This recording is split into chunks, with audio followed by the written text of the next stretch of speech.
sinabihan na ako nung direktor na okay na po, tahat po ng papeles at may legal opinion na. O sige po, ano na namin to sa SecGen para po ma-agenda. Abay, hindi kami pinapansin ng SecGen. Ano pong, di ba po ba siya yan siya, government employee yan siya?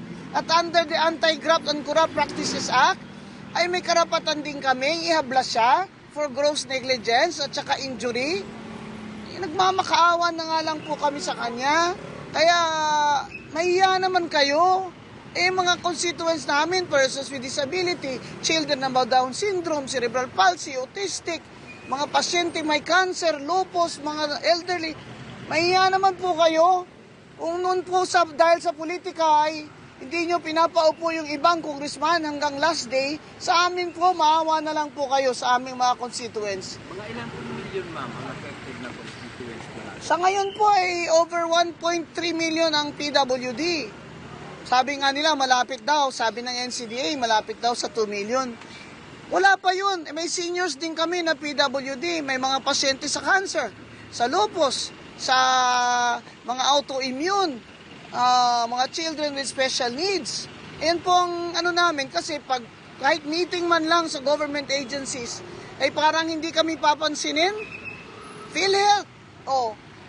Ilang beses na kami gusto ng PhilHealth. Dapat po may accessibility facilities, mamimigay ng special wheelchair sa may cerebral palsy. At yung pong outpatient services, lalo na therapy sa mga autistic namin, ng mga bata at mga palsy ay ibigay na po ng PhilHealth. Pero ano po nangyari? Zero po budget ng PhilHealth. Yun po sinabi ni Senator Grace po zero. Kasi daw to teach them a lesson. Senators, teach them a lesson. Kami naman pong kawawa, mga pasyente namin. Hindi po ganun ang tamang sa tingin namin, ang paggawa ng budget. Hindi po para parusahan yung ahensya. O hindi po isa tama ang serbisyo ng gobyerno. Yan lang pong isang namin kasi baka naman akala ni Speaker ay talaga ako, anti. Naku sir, pro PWD po ako at children with special needs. Yan po ang trabaho ko at advocacy ko. Kaya lang naman kami nagrereklamo dahil nakakaligtaan nyo na kami. Nanalo na nga kami, ayaw nyo pa kami paupuin dyan ng maaga. Siyempre po, magrereklamo kami. Maawa na lang po kayo. Maawa na lang po kayo sa mga PWD constituents at lahat ng mga nagsusuporta po sa amin. 391,000 ang boto po namin noong 2022. For the record, ma'am, dahil wala pa nakakaupong nominees, zero budget tayo for 2 years? Wala, 2 years na po yung cycle ng budget. Wala po kami talaga. Ang tanong ko nga po dyan, isa pa, yung sweldo po na nakalaan para sa P3 PWD na representative at staff namin, saan po napunta?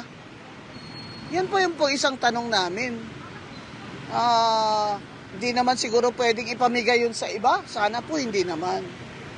Ano po masasabi niyo dun sa mga issues ngayon with national budget for 2025? Naka-pending na po dito. I think they filed a petition to declare this budget unconstitutional. Sa amin naman po, yung isa sa aming nirereklamo, hindi kami sangayon doon na zero ang PhilHealth. At hindi kami sangayon na ang infrastructure at ang mga military mas mataas pa ang budget sa Department of Education. Dahil marami po sa aming constituents ay mga bata. Sa special education lang, 500 million lang nilagay nila sa budget.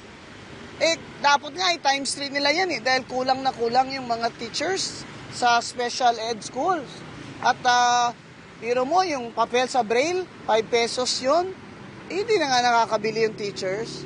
At saka ngayon po, kung may visual impairment ang bata, kailangan po sana bigyan ng gobyerno, ng DepEd, ng yung notebook.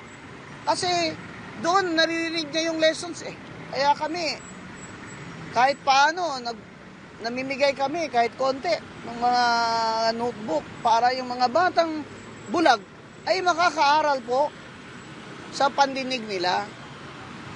Yan po ang mga substantial reasons why in a democracy, dapat yung binoto ng tao, boboin. Politika lang man yata ang reasons nila, pambira. Tapos na po eleksyon. Tapos na po, magsilbi na po tayo. Yun lang po, at more than 2 years and a half na, hindi kami nakaupo dyan. So, yung budget, di kami nakaparticipate. Zero din kami. Sasabihin nila, ano naman na pala nila by voting for P3?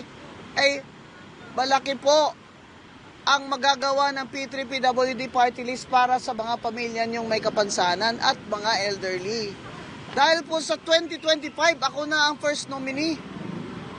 Wala lang pong mga TRO, ay hari nawang makaupo talaga ako as first nominee. Kaya naguguluhan din po yung ibang tao. Sabi nila, iboboto nila si Attorney Guanzon. Wala daw ako sa balota. Wala po si Attorney Guanzon sa balota.